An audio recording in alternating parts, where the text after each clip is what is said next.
Inumin mo muna to. Makakatulong siguro sa pagwala ng shock sa katawan mo. Salamat po, Atty. Naiba lang ho ako. Madalas ho ba kayo humawak ng mga ganitong klase ng kaso? Sabihin na natin, hindi itong unang beses nakaranas akong lumilipad ng mga bala. Kaya pala parang wala lang sa inyong nangyari. Noong naging criminal lawyer ako, naisip ko na maaaring mangyaring ganitong klaseng karahasan. Hindi ko naman sinasabi na takot ako. Pero buo lang yung loob ko. Kasi pag pinakita ko sa kalaban na takot ako at hindi ako handang lumaban, lalo lang nila ako atakihin. Attorney, may posibilidad po ba na maulit ang pangyayaring to sa amin? Oo, posible. Kung papakita niyo na takot kayo at hindi kayo handang lumaban. Pero paano naman ho kami lalaban? Yan ang trabaho ko binabagatan niyo. Salamat po.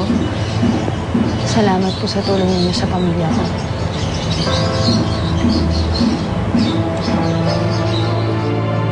Sigurado ka ba sa impormasyon mo, Cora? Paano mo nalaman na si Alvina at si Arnel ang pumigil sa pagkalaya ko?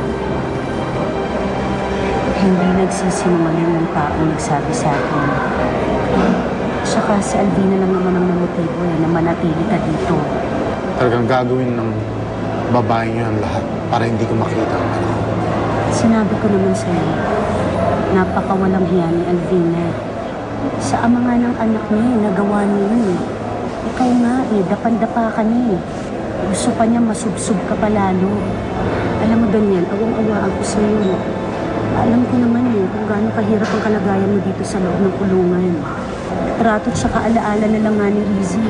Yun na lang nagpapalakas ng loob niya. Pero anong ginagawa ni Alvina? Hinahadlangan niya ito lahat.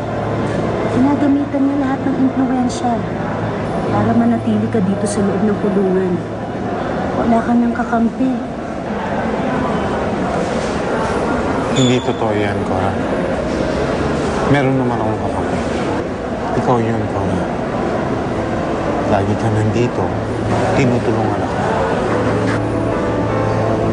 Salamat, Daniela. Napapansin mo pala yung mga ginagawa ko para sa'yo. Oo naman. Isa kang tunay na kaibigan. Kumain ka na. Kain na tayo.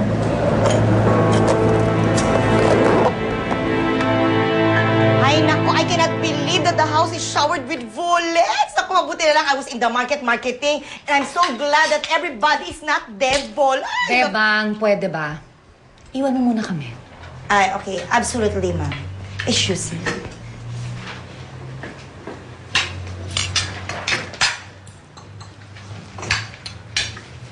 Pinag-isipan kong mabuti itong sasabihin ko sa inyo. Dahil sa nangyari kanina, kumbinsido akong hindi na tayo ligtas sa bahay na to. Mami, ano hong ibig niyo sabihin? Gusto nila tayong gantihan. Hindi sila titigil hanggat hindi nila tayo napapatay.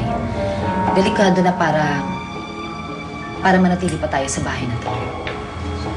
So, what are you trying to say? Para sa kaligtasan ng lahat, nakapagpasya akong ilipat tayo ng tirahan. Kahit tumira tayo sa ibang bahay, hindi niyo rin man masasabi na hindi na tayo masusundan ng masasamang loob. Isa pa, kahit naman lumipat tayo ng tirahan, hindi na natin makakalimutan ang mga masamang alaala. Yan pang isang dahilan kung bakit gusto kong lumipat ng bahay. Masyado nang maraming malulungkot na alaala ang bahay na ito. Maybe a change of environment will be good for us. Ito lang ang koneksyon ko sa mga tao na mahalaga sa akin, Mami. Itong address lang na to. Ang laki ng problema mo, no? Eh di ibigay mo yung bagong address natin sa mga kaibigan mo. Paano naman ho yung mga matagal ko nang hindi nakikita? Kagaya nina.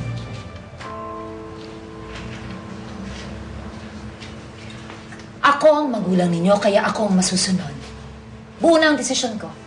Lilipat tayo ng bahay sa ayaw at sa gusto ninyo.